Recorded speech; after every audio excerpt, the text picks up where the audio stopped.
offer you something different today, and that is an insight into how I make my D.U.M.E oil.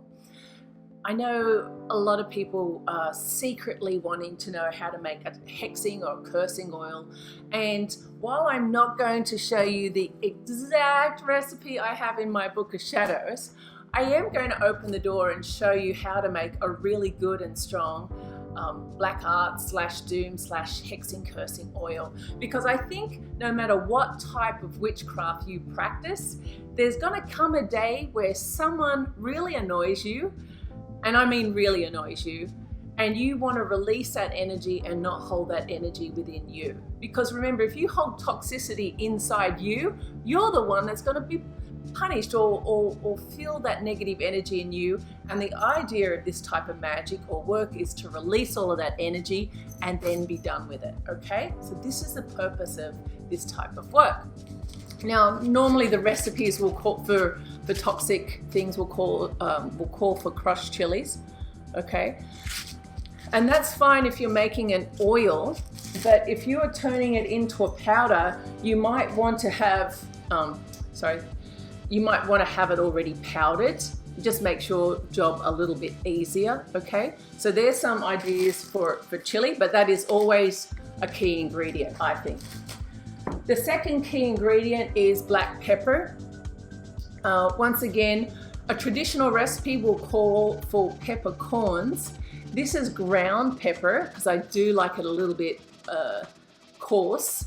But if you're turning it into a powder and you like your powders really fine, why not just use ground pepper that's already processed for that? Make your life easy.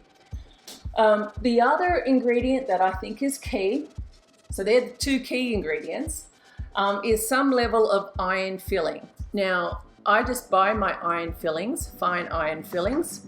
Okay, as you can see, that's what it looks like. Just don't want to spill it here. But if you can't get these, don't freak out. If you have a rusted piece of metal somewhere, just go up and scrape those that rusted metal into something, and then you can use that. That's probably better. I used to, when I'm back in Australia and I'm making that, we've got an old barbecue plate that's rarely used, maybe once in every couple of years, and it's on an exposed barbecue way down the backyard.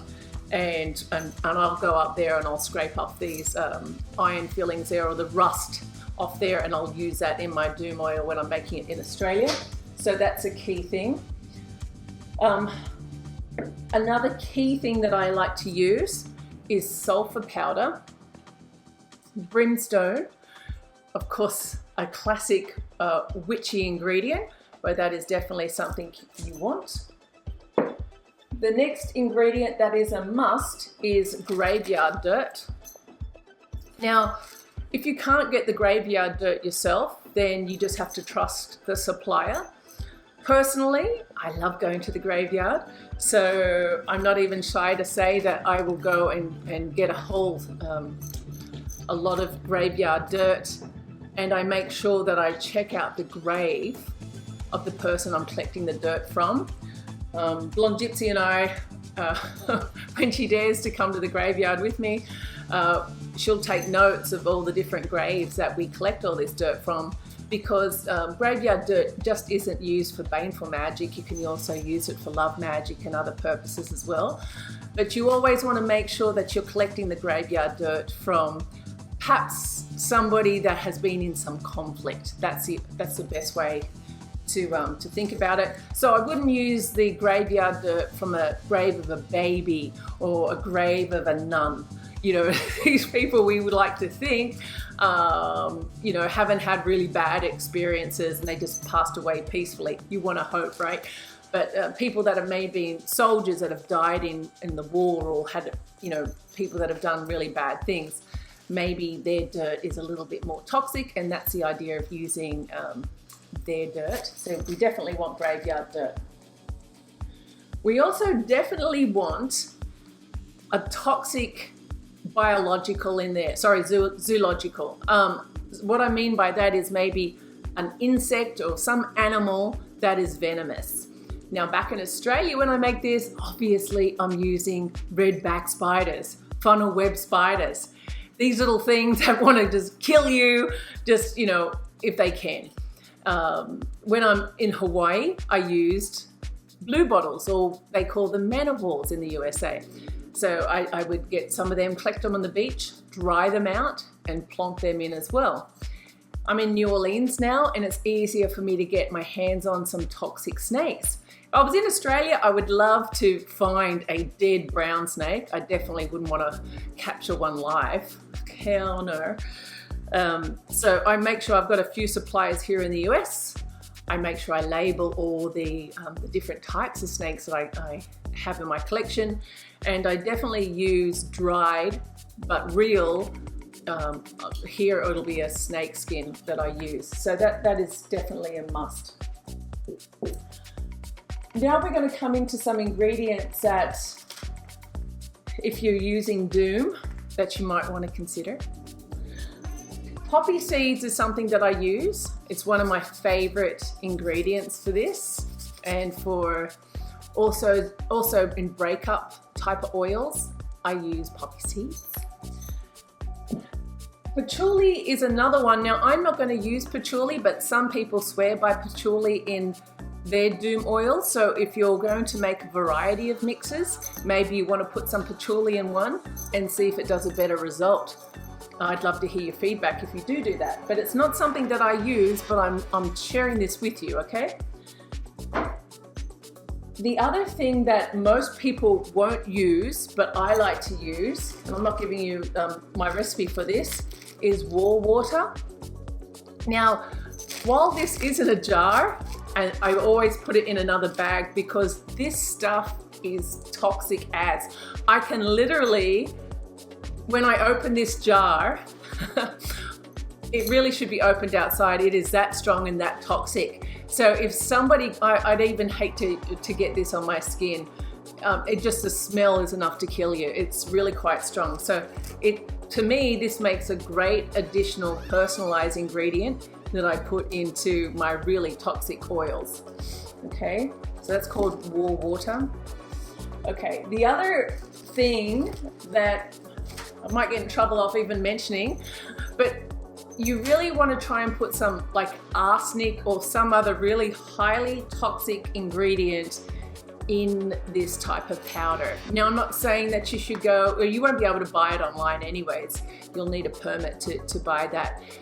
But there's other things that you can use if you can't get such an ingredient, and really things like the gopher pellets, or things that kill, like, you know, if you had a farm and you had to kill like the vermin and the gophers and things like that, you've got to get really strong little pellets and things. So maybe you want to consider something like that for your D.U.M.E oils. Just know all of these things are really toxic. So what do I mean by that? That means that you're not just going to, if you're making this and you're in your bedroom because you're making it in secret, you're not just going to open all of this stuff up, because all of those fumes are going to go straight up into the air and you're going to breathe them in. So the only one you're going to D.U.M.E is yourself. To make a really good dark arts oil is that you have to make it on the right day at the right time. Now for me, it's Saturday in New Orleans. It is 5:47 p.m. Now I know Saturday is the right day to do this type of work, okay, to make D.U.M.E and hexing style oils. Now just as a side note, if I was making a breakup oil, I would be doing it on Tuesday under the energy of Mars. But this is D.U.M.E work. This is hexing and cursing, so I'm going to do it under the energy of Saturn. I also have to consider the planetary hour for doing this, and I use an app called Hours actually, and on this app right now, as you can see, we are under the energy of, I'll show you, see if you can guess, right? Can you see up there on the blue line? We're under the energy of Venus right now. And so we don't come under the energy of Saturn until, let's see, 7:45 p.m. So I've got another 2 hours before I'll even consider beginning this process. I've prepared for it, but I'm not even going to begin the process until that time. The other conditions or the other things I can suggest for you to do is consider the spirit that is going to be also lending its energy to this type of work. Now, of course, naturally, I'll be calling to a certain spirit that might lend some of its team to assist me with ensuring this work is going to be used for baneful purposes. I also, let me show you something that I like to actually do the work on. I'm not going to just give everything away to you guys. You have to research some things for yourself. But I will actually lay down this plastic sheet to work on. And there's some sigils here of some entities that I know like to assist in this level of magic, right? To lend their energy to the chaos and the destruction of people that deserve it. What else do you need for this? Well, let's look at which base oil you should use. I like to, and I've experimented with this a lot over the years. Right now, I like to use mineral oil because I was using olive oil before, but then again, I think olive oil is too pure for, like, I don't want to lend the beauty of an olive oil to a hex and curse right now. In saying that, I've done that for many years and the oils have been really toxic, okay? So you're okay if you use that, if that's all you've got. But I'll be using mineral oil and I make a big batch of it. When I do make it, I'm not going to be talking you through it because I've just shared it all with you, right? I like to get into state. I'll put on some heavy metal, death, goth, that type of music, and I really want to infuse all that anger into the oil when I'm actually in the process of making it. So that's it.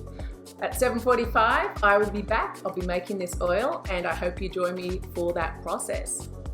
It is now the right time. It's the right day. It's also the right moon phase. We're in a waning moon phase, which is really the perfect moon phase for anything that you want to remove, take away. And also when you're making oils, we're taking away from the target, aren't we? Whatever you want to take away, that's the goal. Of course, asking for the blessing for this work and for the oil and so on. Now, what I've also done, because I don't want you looking at my magical formula for my herbs, I've already shared with you the ingredients. You have to make this up yourself, okay? So all I've done is mixed up the herbs that I stated before in about half a cup quantities each, and I've put it in a little plastic container. And the reason why I like lockable plastic containers is that when you do lock them, I even do this with my salads actually.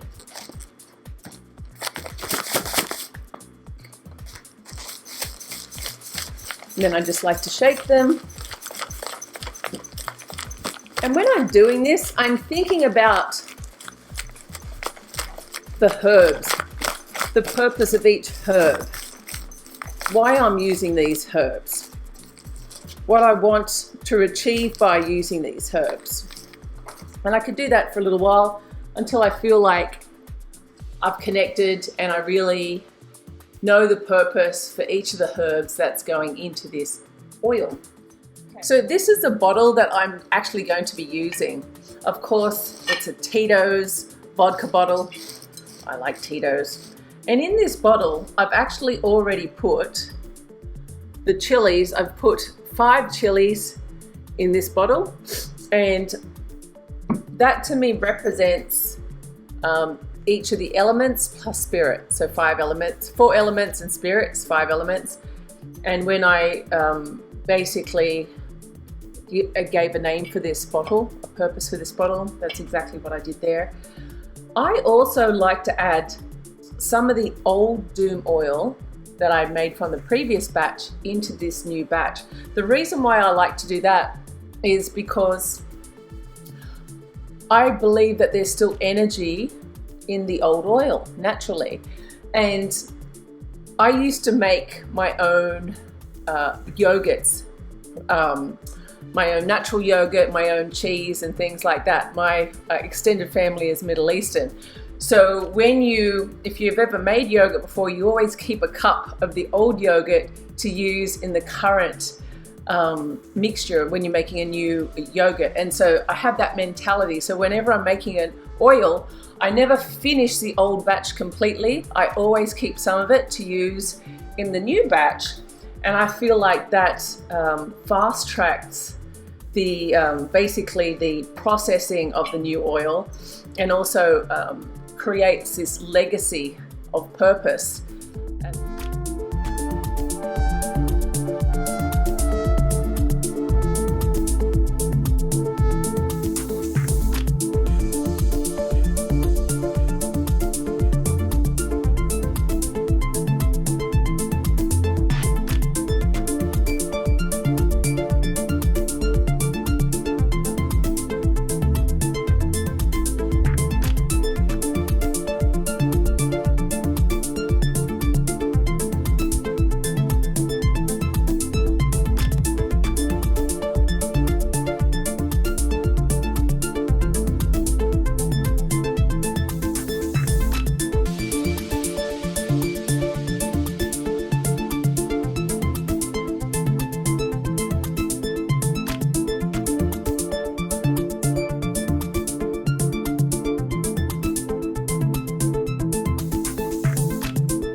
until that's it.